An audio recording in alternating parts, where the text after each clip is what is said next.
오늘은 청년 작가분이 고민을 보내주셨습니다. 제가 사연을 한번 읽어보겠습니다. 글쓰기로 마음을 치유하면서 첫 번째 독립 출판물까지 무사히 세상에 내보냈습니다. 이제 용기를 내서 두 번째 책을 준비하고 있는데요. 막상 펜을 드니까 혹시 내가 했던 이야기를 또 반복하고 있는 건 아닐까 하는 자기 복제에 대한 두려움이 생기더라고요. 작가님께서는 어떻게 매번 새로운 주제를 찾아내시는지, 마르지 않는 영감과 글감의 원천이 무엇인지 정말 궁금합니다.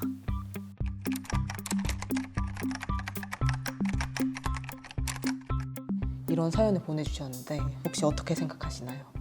사실 제 주변 작가들도 굉장히 많이 하는 고민이기도 합니다. 많은 작가들이 내가 했던 얘기를 또 하는 것 같고 이제 할 얘기 다 한 것 같고 이제 이런 고민들을 되게 많이들 하세요.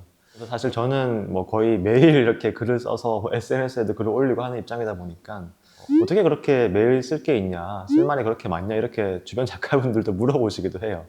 저는 글쓰기의 본질이라는 것은 자기 복제라는 그런 차원이 약간 본질에 가깝다고 생각을 합니다. 내가 썼던 글을 그대로 복제하는 것이 아니라 계속 새롭게 변주하는 거죠. 저는 글쓰기라는 것은 근본적으로 자기 삶에 대한 끝없는 재서술이라고 생각을 하거든요. 청년 시절에 유럽 여행이나 이런 것들에 대해서 글을 쓴다라고 한다면 그 여행은 100번도 다시 쓸 수 있는 전 여행이라고 생각을 해요.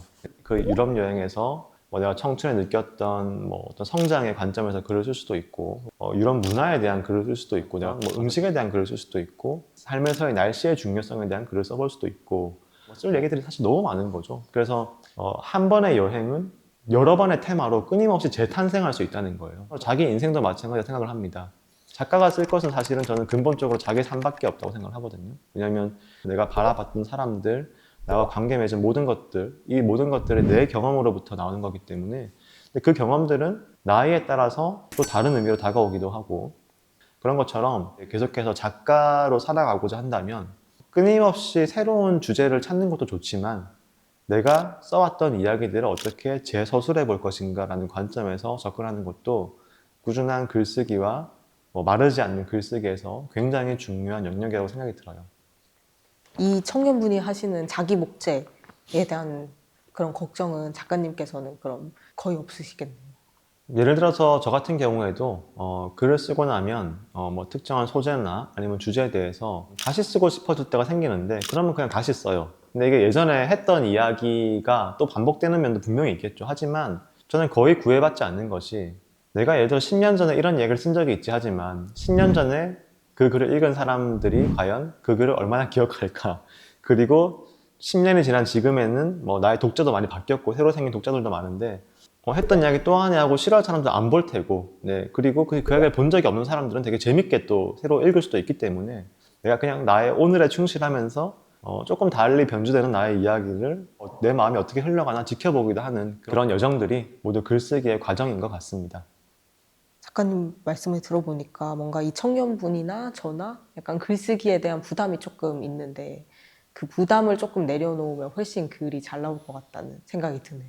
그렇죠. 사실 우리가 내가 글쓰기 힘들다 아니면 글쓰기 부담스럽다고 하지만 매일 글 쓰고 있어요. 사람들 보면 무슨 에타, 블라인드 뭐가 됐든지 간에 이 익명의 공간에다가 매일 뭘 쓰고 있거든요. 항상 두드리고 있단 말이죠.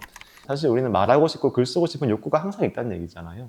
근데 그것을 뭔가 다른 사람에게 보여주기 부담스럽다면 익명에 가까운 필명의 계정을 만들면 되죠. 그래서 내가 글 쓰는 필명의 계정, 익명의 계정을 만들어서 이렇게 블로그든 브런치든 SNS든 자기 글을 꾸준히 쓰는 공간을 만들면 돼요. 그리고 그 이야기에 또 공감해줄 사람들이 하나둘 생겨날 수도 있고요. 그러니까 내가 내 이름을 걸고 열심히 쓰는 글들도 있으면 좋겠지만 내가 지금 쓰고 싶은 것을 포착하면서 계속해서 이렇게 풀어내는 그런 연습들을 하기에는 나만의 그런 익명의 계정들이 있으면 또 굉장히 좋을 수 있죠.